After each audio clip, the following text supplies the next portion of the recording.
And we can go ahead and get started. Thank you everyone for joining our webinar on what is getting back to normal actually look like. We are joined today by LD Salmanson, CEO and co-founder of Cherre, and Peter Muoio, CEO and co-founder of Mast Insights. LD, why don't you go first and just give yourself a brief overview and introduction to Cherre, followed by Peter. Sure thing. Thanks, Kira, and thanks, Peter, for joining us today. I had a lot of fun. For those who don't know me, LD, one of the founders of Cherre. We're a data management platform for real estate, so we help large enterprise clients and a lot of startups as well connect large amounts of internal and external data for actionable insight, whether that's building a platform on top of it or getting immediate actionable insight if you're an end user. That's us in a nutshell. And Peter, why don't you introduce yourself and Mast Insights? Sure. Thanks, Kira, and welcome everybody. I'm Peter Muoio. I'm co-founder of Mast Insights, which is a real estate analytics firm providing services, screeners, tools, data insights for an array of real estate investors, lenders, servicers, across all property segments and across the country. All right, great. I think I'll start sharing the slides and we can go through and get started. Give me 1 second. Can you guys see the slides? Just make sure you're all set. Okay, perfect. As we go through the material, for people who are on the phone, feel free to ask questions in the Q&A section and we will either answer them as they come in or at the end, and we'll go ahead and get started. So take it away, Peter. Thanks a lot, Kira. What we did here is put together just a handful of slides to set the stage for the conversation that LD and I thought would be interesting today.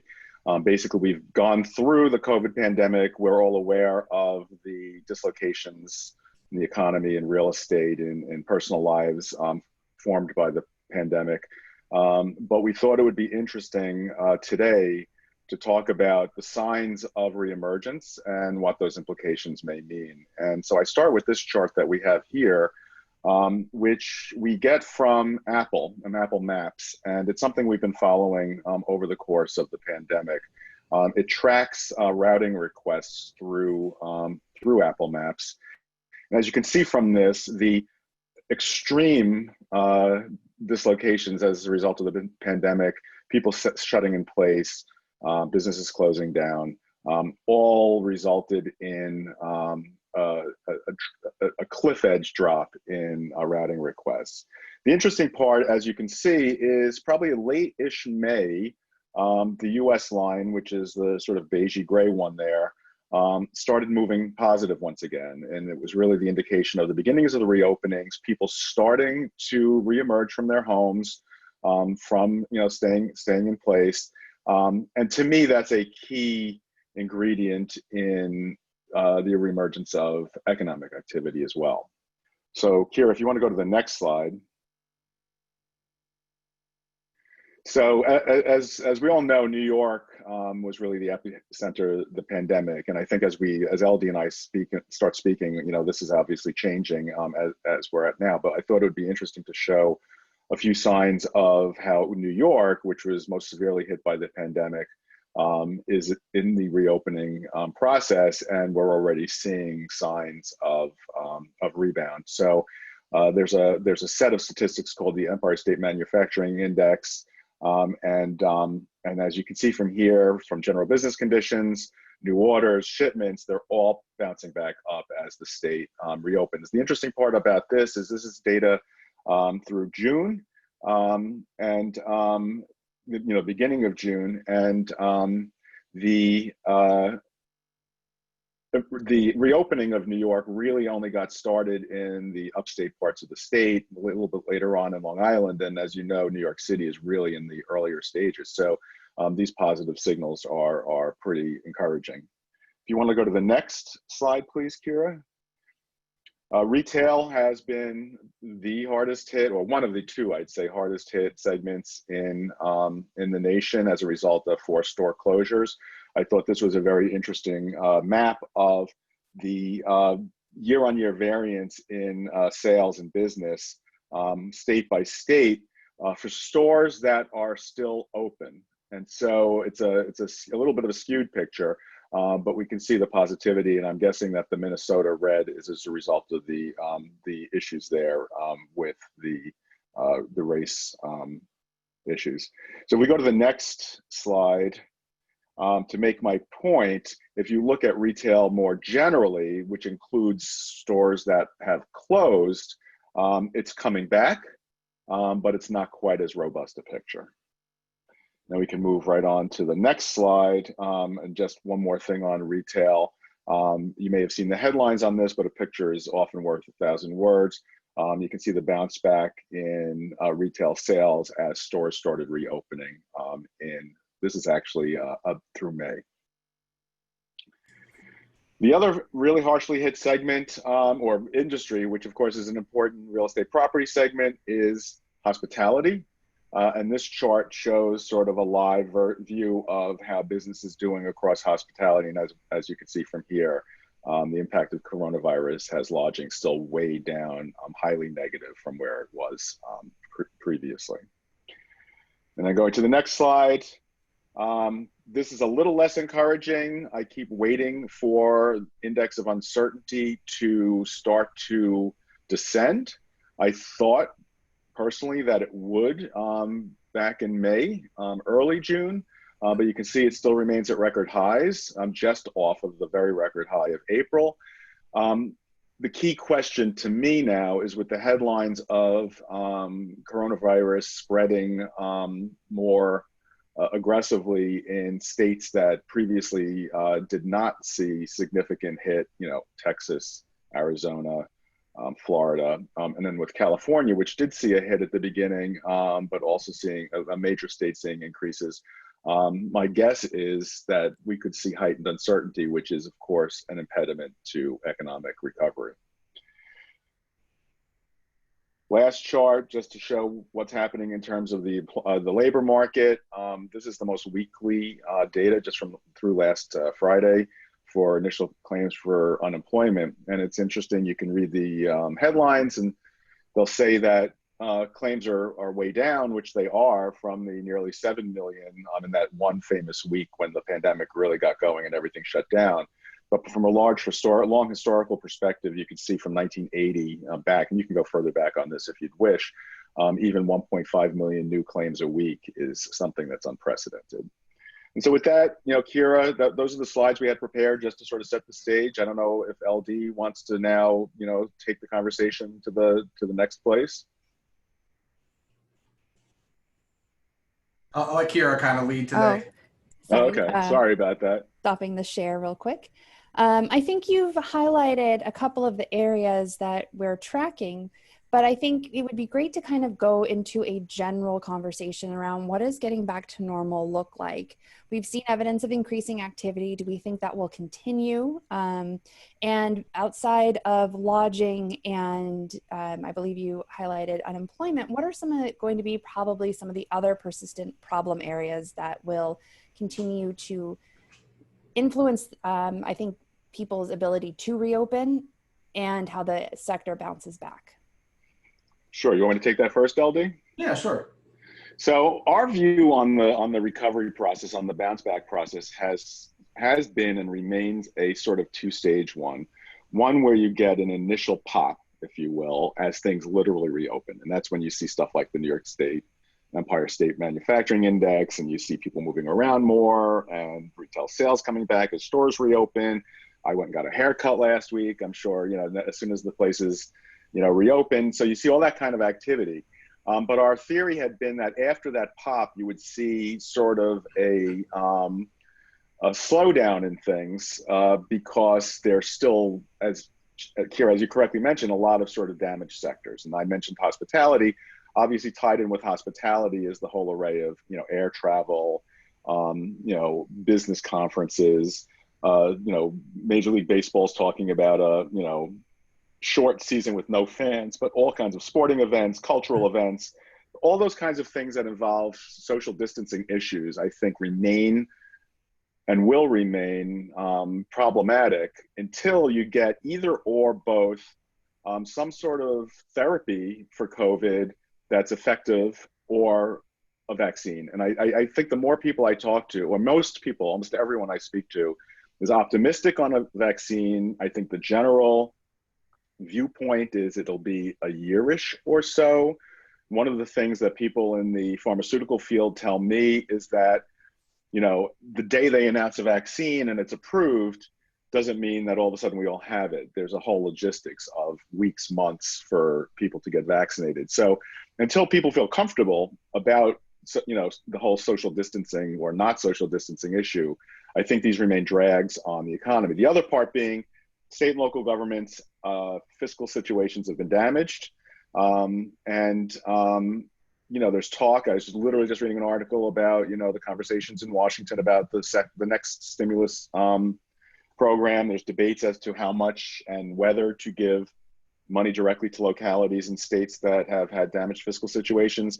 But that in itself becomes a fiscal drag as they lay off employees, they cut spending and all of that. And then the final thing I would say on that question is most troubling, maybe most troubling in the immediate term of all, is the headlines we're all starting to see over the last few days, week or so, of the increasing number of infections in an increasing number of states that were previously fairly clear, is the possibility of things re-shutting down or at least impeding the recovery.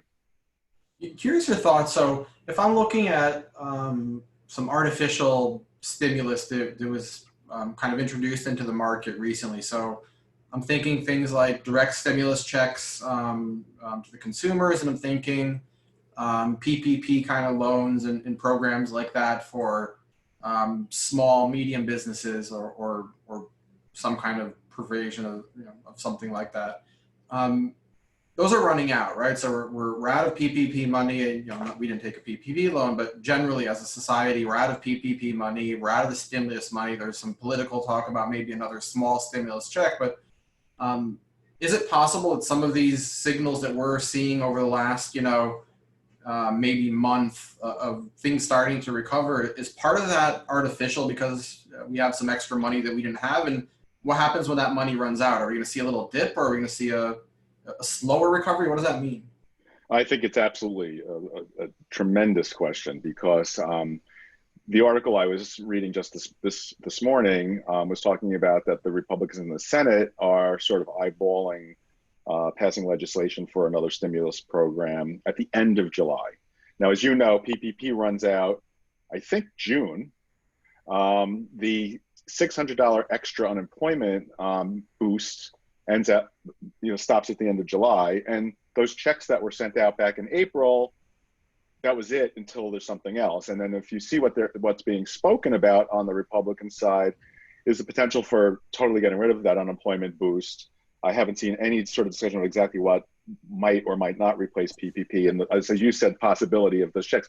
Now, if we want to put it down into the real estate business, like one of the segments that's been doing really pretty well through all this is the multifamily one. Yep. And you know, we've been following the National Multi-Housing Council's rent tracker, and rent payments have really held up. But I think, to your point, one reason is because people who have lost their jobs are getting the extra $600. They got that check.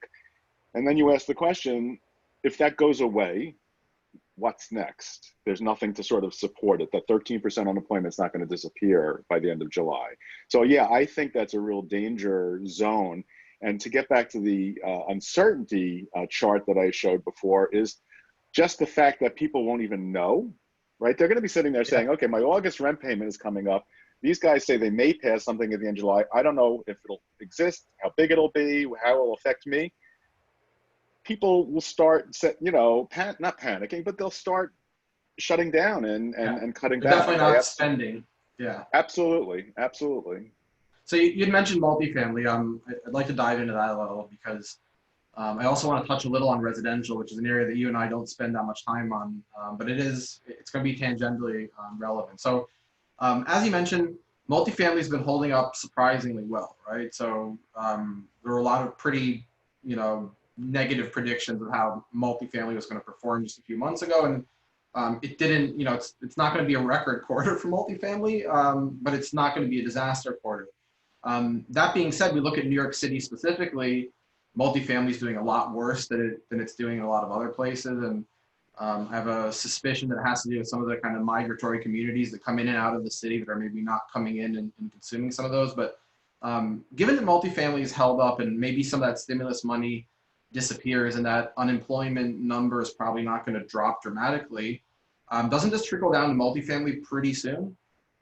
Yeah, I think if the like you said, if the unemployment disappears, if unemployment remains high, you'll start to see tenants have more difficulties. Absolutely not, and I think it'll be worse in areas that have been hit harder, where the local economies are hit worse as well. The other thing that we've sort of been pondering about multifamily is the whole concept of is density a bad word now, right? And so New York City has been such a hot market, other, urban Seattle and places that were hit hard. Will people rethink their location decisions to one of two kinds of less dense areas? One being suburban communities of those cities, or even migrating to parts of the country that are generally just less dense type metros, which are more garden style apartments where it's not as hard to get some fresh air or be, not too close to people. Does that mean prices go up in those areas as a result? Because most of those places aren't sitting on piles of supply. Potentially, right? I mean, if there is, if this does trigger some sort of migration or shifting of location preferences, I think prices would shift to reflect that. And you're right, you can't build these things in a minute, right? So even if eventually builders come back and start doing it, there will be a period of time where that supply just may not be sufficient. I want to take a small digression towards residential, and I want to just caution our viewers now and in the future in recording, where typically a lot more viewers. Neither of us spend most of our day focused on residential, although we spend a lot of time looking at data that obviously covers residential. One of the things that's interesting is that we see iBuying pretty much halted completely, right? So there has been this kind of trend of iBuyers emerging and buying up a lot of single family homes with this kind of notion of maybe becoming market makers or something along those lines, in becoming powerhouses there, Open Doors, Zillow, folks like that. How does that affect the multifamily market?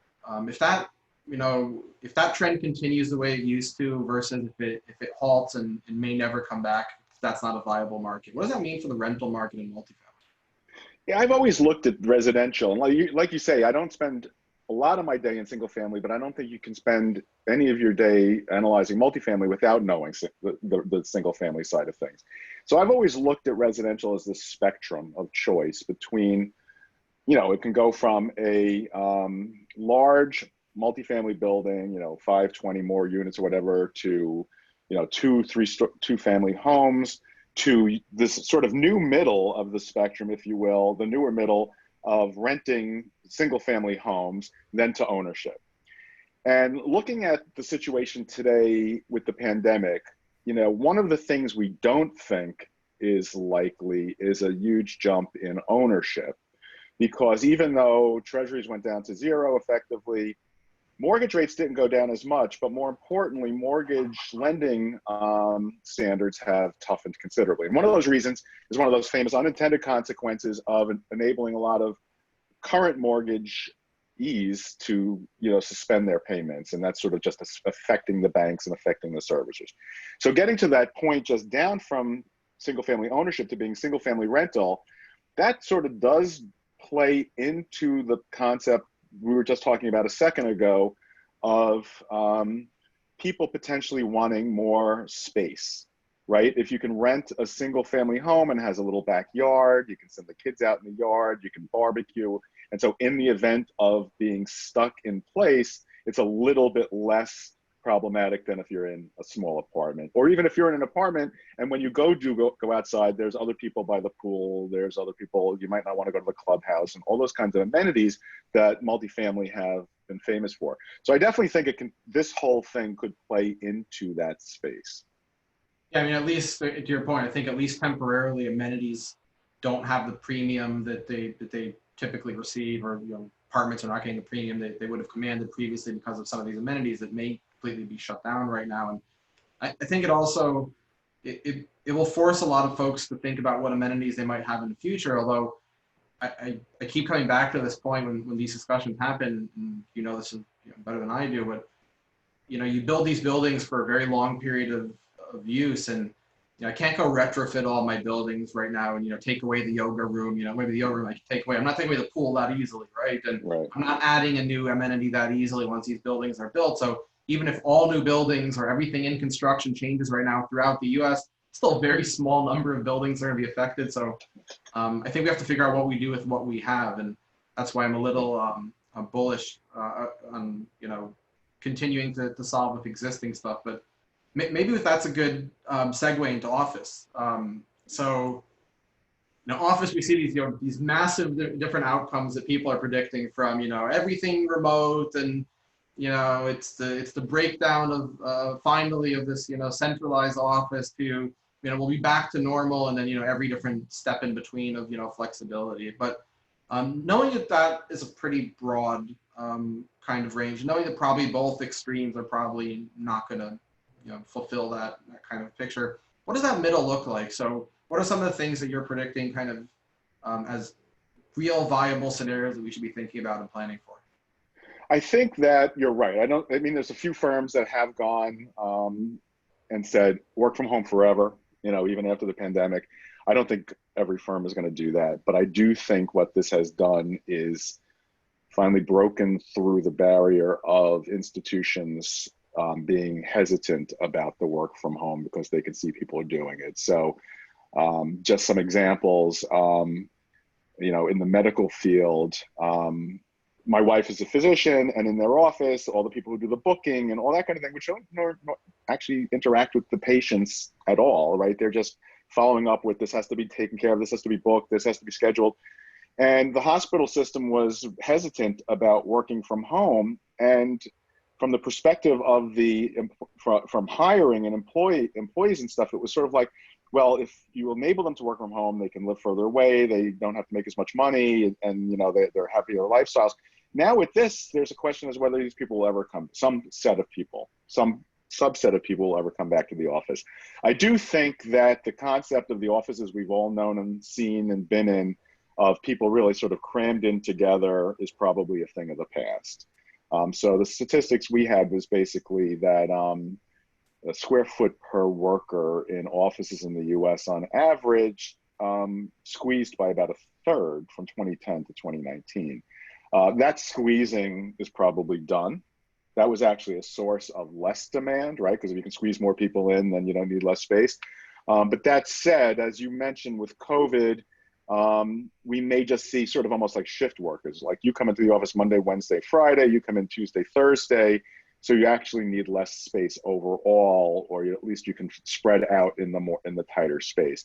I don't think things come out, you mentioned the scale of, or the spectrum of viewpoints on this. I don't think the office comes out better as a result of this. It's a matter of how much worse things are because of the indications from COVID that working from home and being able to do things remotely and be productive and manage it sort of works.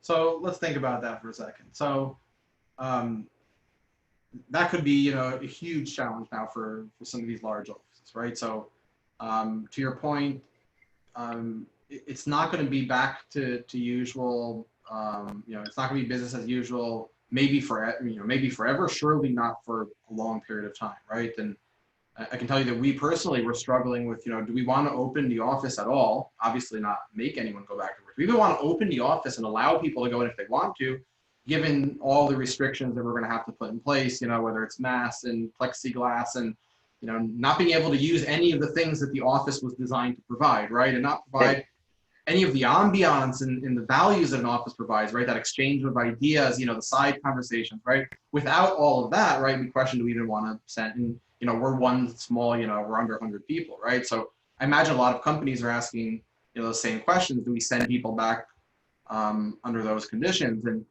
if that continues, what does that mean for big office operators? There's some folks here on the line who are part of those huge firms, and they're managing massive amounts of square footage right now, occupied by startups and doctors and lawyers and accountants and all these massive tenants. And does that mean that their core business is threatened now? And what do they do instead? Yeah, I mean, I think two things. Two things. One thing is the good news for the office operators are the leases are long. So unlike, so retail was shut down and things are going out of business, but for the most part, the office users are still there, right? You're still there, and Chase is still there so from all kinds of, and they still have their employees, and they'll make decisions on how and when and under what circumstances they'll come back, but they're not disappearing. So they don't have sort of this immediate thing of like JCPenney going away, or Neiman Marcus going away, or every other restaurant or gym going away that a retail owner would have. The other thing that's an interesting question that we've been looking at, and you mentioned startups and stuff like that, is the flex space guys, like the WeWork type firms. Now that had been in a way a competitor, if you will, to some degree with the office operators. If you think about it, they have way shorter lease terms, right? And it's also the part of the market that the people could go away, right? If I'm a small startup and I was, really super optimistic, and I said, let me get some, WeWork flex type space and pay whatever it is per month, sure. But now I'm like, okay, I've been forced to be at home. I'm still either making hay or not making hay, or this has all screwed up my whole plan. And so I'm not going to go spend money on office space because I've sort of lost momentum and all that kind of thing. So the potential is for the office market generally to have any kind of disruption if we see some of those firms give up their space. But from the perspective of competitive pressures on the more traditional actual owner operators of offices, it may remove something that was becoming more problematic in terms of their operations. Yeah, let's talk about that. It was a very subtle comment at the end, but I want to unpack that one a little, right? So, office. Let's think about some of those big operators, right? We have the WeWorks and Knotel and Convene and Industrious. They all have kind of slightly different models, but what's very common is that they're all starting to partner with some of the landlords and owner operators to a greater degree, right? With Industrious and Convene, it was very open. With Knotel, it's becoming more open what they're doing. I think they're going to announce some stuff probably soon. I'm not sharing anything that was disclosed in a non-public manner, but you'll notice some stuff probably pretty soon. And then that leaves kind of WeWork with this troubled child, which has all these leases that they're trying to position as an asset right now, but still they're essentially huge liabilities that we really don't know what's going to happen with all of those. And you can't just give all these things back, because those owner operators are just going to get the space back and have to do something with it as well. And if there was a demand for that type of flex, maybe they're going to want to partner with someone else to maybe provide that, like one of those names I just mentioned. But I think there's two different flex here that we're talking about, and I want to unpack that part. So there's that kind of small flex of shared office, kind of the WeWork image of everybody kind of piling into the same space and sharing it. And I always question how big that market actually is. It's a size, it's clearly there. I don't know how big it is. Then there's that let me share an office on the floor segment. And then there's let me just have a lease that's not 7 years segment. And I want to talk about that last one, which I think is the more interesting one right now, because we understand the first one really well. Those are like the WeWorks and people coming in and out. It's basically I think about it as Regis for non lawyers, right? So if you're not a lawyer accountant and you want a space of not Regis, right? Although Regis also has a lot of more modern space these days.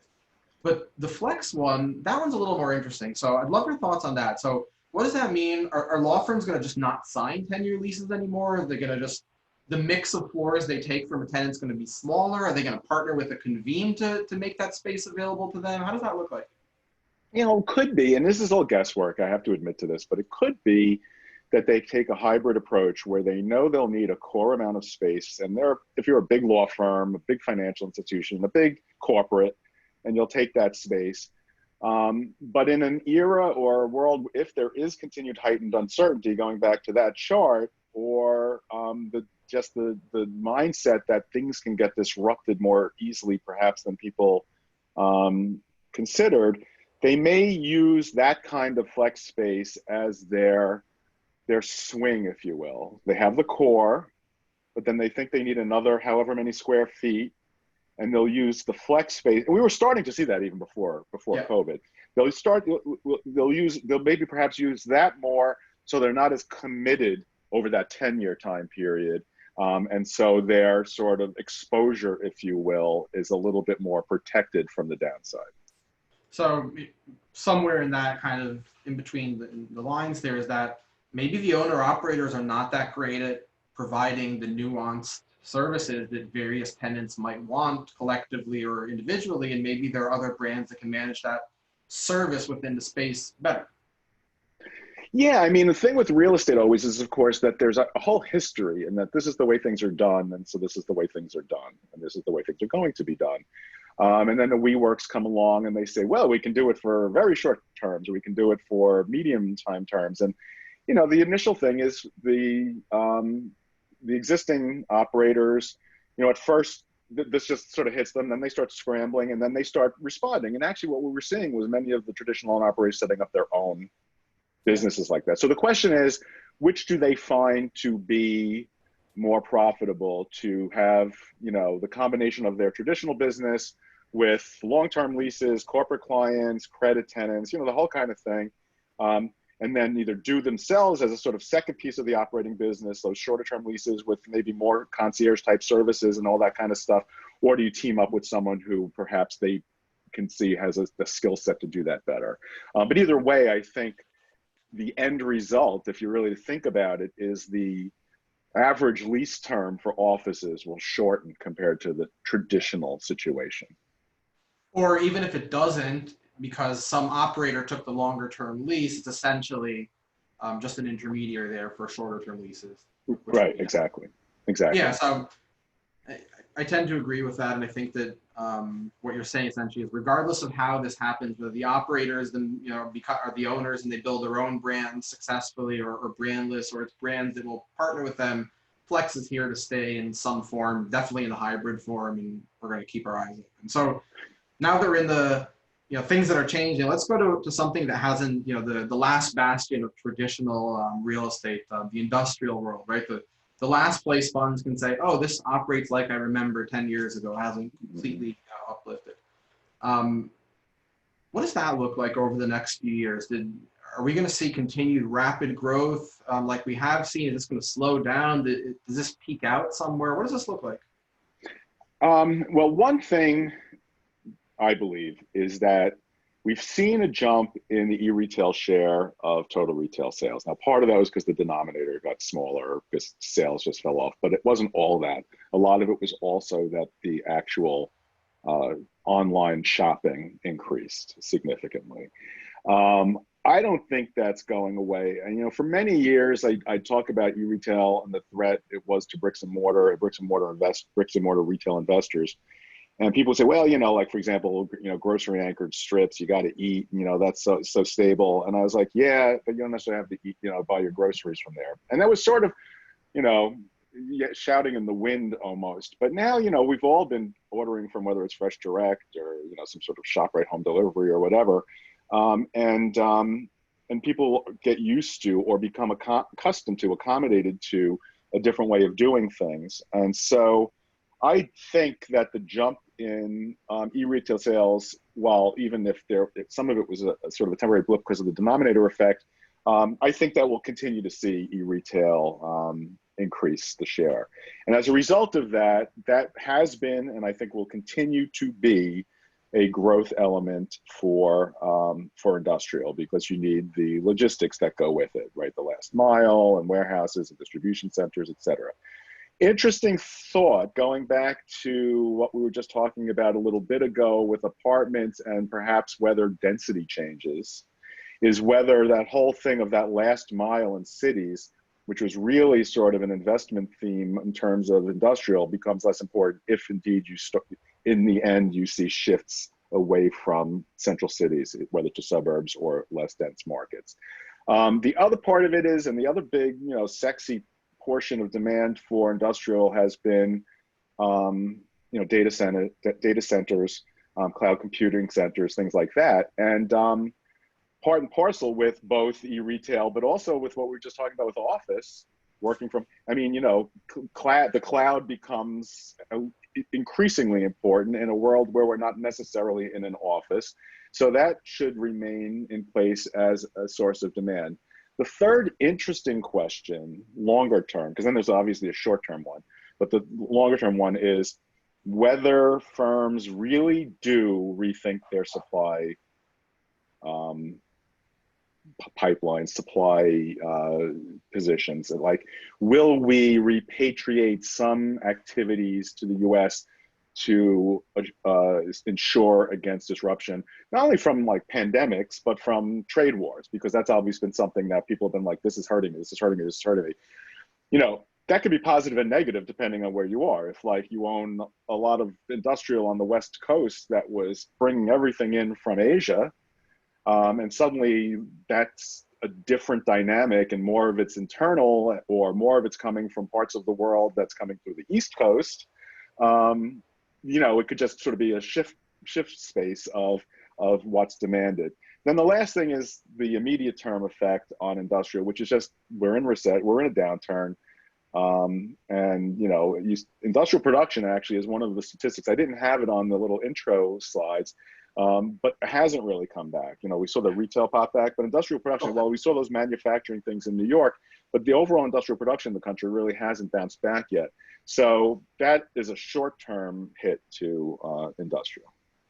So if we think about data centers and warehouses,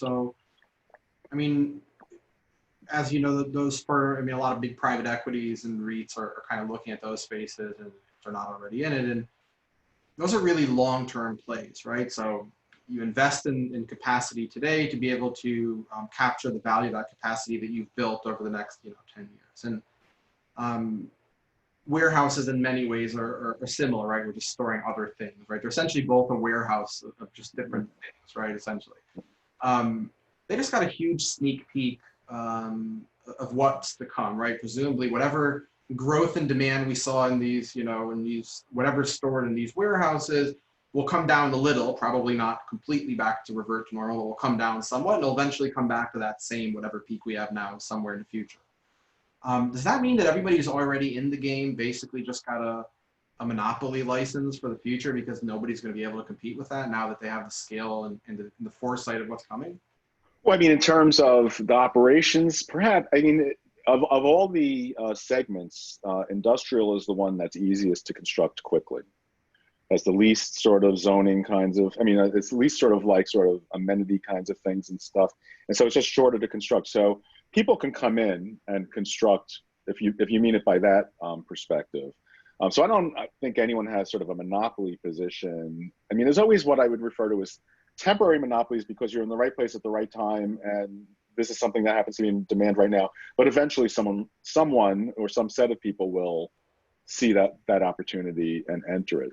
Another thing with industrial worth thinking about is, go back to the beginning of the pandemic and toilet paper, right? And the whole, if you really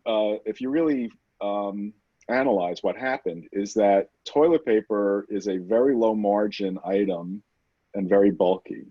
And so supermarkets just don't store it because it's expensive to store all this bulky stuff that's low margin, takes up lots of space. And then all of a sudden it was like, oh my God, there's these shortages, people going crazy, whatever. Widen that out generally to the whole, for going from just in time to maybe something just in case or something like that, where will inventories generally go north of the sort of hair breadth that it's been at when we think that everything's just going to always work perfectly all the time? If that were to be the case, it actually sort of boosts demand overall for old-fashioned warehouses.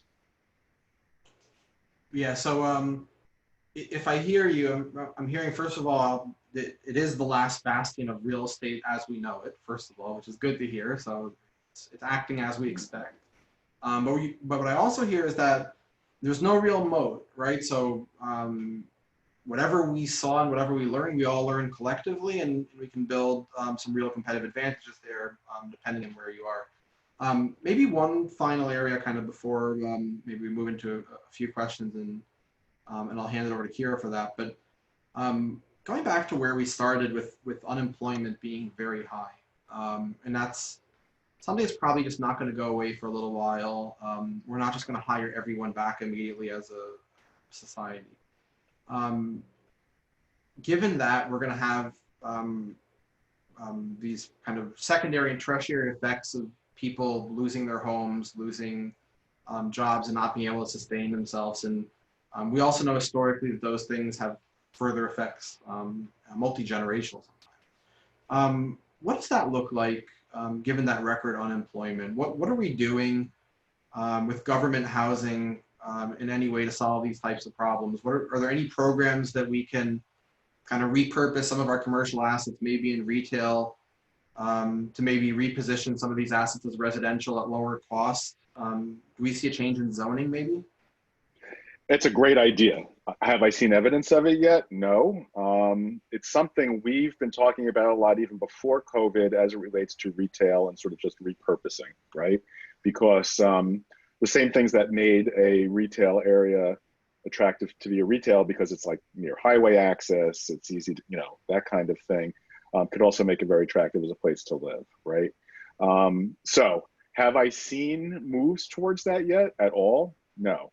I think your point is spot on as a logical sort of move, but I have no evidence or no idea whether that will actually happen. But what you said is the absolute right thing. We'll see if it happens. Yeah, exactly. If history tells us anything, if we can screw it up, we will. We've already been talking a lot about inequality before COVID, inequality and access to housing and affordable housing. And that was part of that conversation of the kind of things you talked about, right? It really comes down to, in the end, as restrictive zoning, sort of supports the wealthier classes that can be in a sort of a constrained supply environment.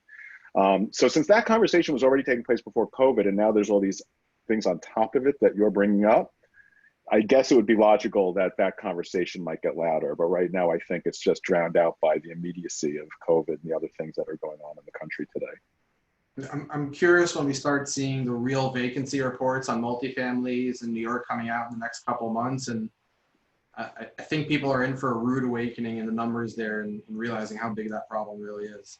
Okay. We'll find out soon. We will, yeah. Well, that's the problem with traditional data. The reason we were going with things like Apple Maps and stuff is because the traditional data is always rear view mirror. And so it's going to be a bit before we see what the real impact is. Yeah, I mean, it is helpful that we have, really great data from some of our partners on, stores opening up. However, we don't see the equivalent spending, right? We don't see that people are going to stores and actually buying things. We see people leaving the city into the country, but they're all short-term rentals and they really intend to come back in the future. So we see a lot of these short-term trends. We're not seeing them translate into anything that we can really see for the long-term quite yet. And I think really all the stuff we've been talking about, a huge underlying question or key factor in how they all play out does end up being therapy or a vaccine. Yeah. Because if that happens and people start feeling comfortable again, it's very different than if there's a more prolonged period where people are wary. And then just the overlay of, okay, so we've made it through this, but you listen to Bill Gates and people like that, and it says, well, pandemics are going to be a thing, and this one just finally happened. So perhaps the vaccine for this one doesn't necessarily make people feel super comfortable even after the fact. Yeah, I tell you, I see some of the questions start coming in. A few we actually answered, but someone asked about the ghost malls, and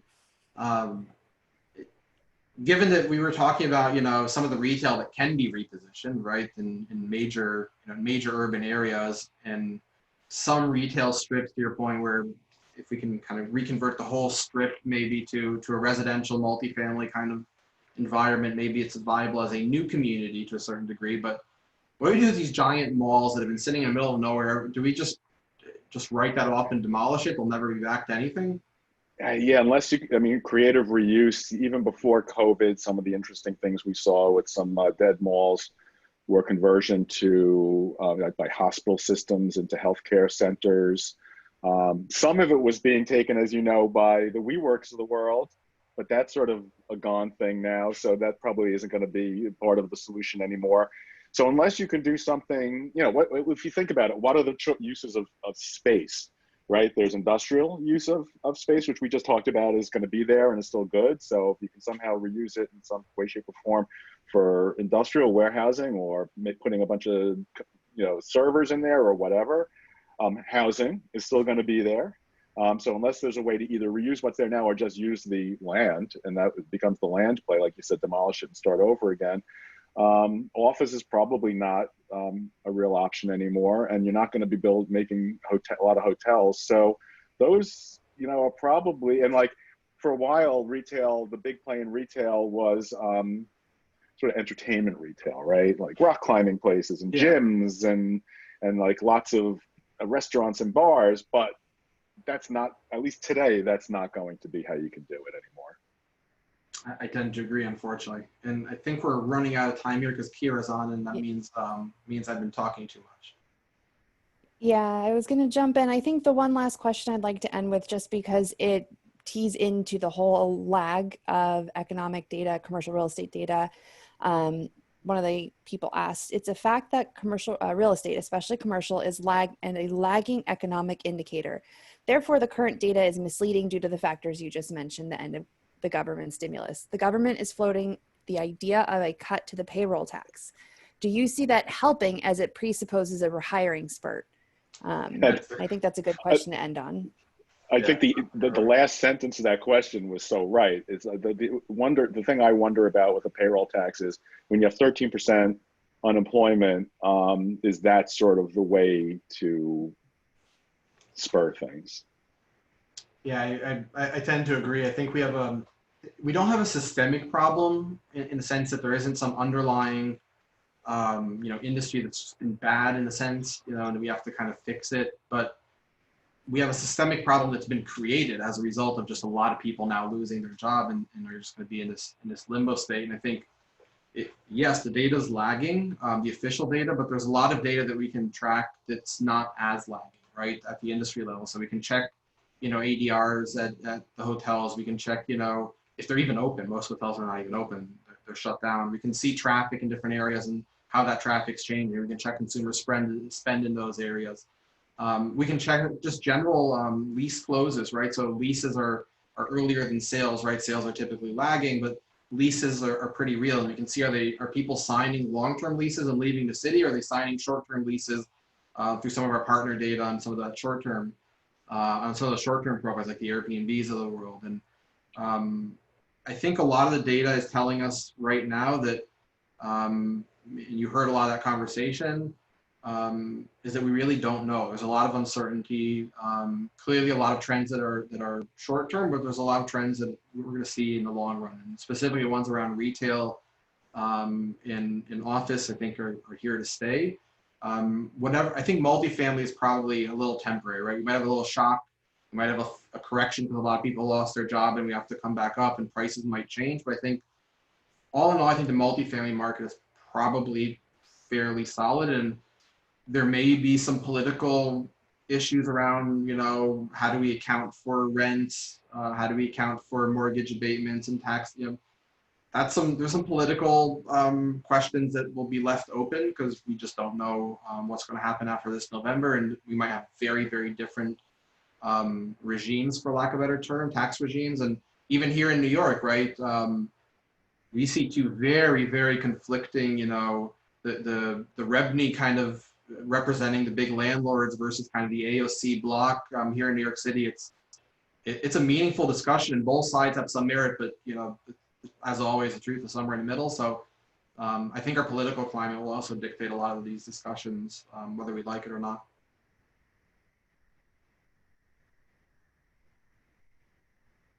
Okay. I think we'll probably like to wrap up. That answered all of the questions. So thank you all, and thank you, Peter and LD. We'll have the replay available on our YouTube channel for people to watch and share. And if you have any questions, you can send them to us on our social channels, and you can always find us at cherre.com. And Peter, do you guys have a place for people to go yet? Yes, mastinsights.com. Okay, great. Thank you, everyone. And thanks again, Peter and LD. Thank you. Thanks Always a all. pleasure, Peter. Pleasure. Bye.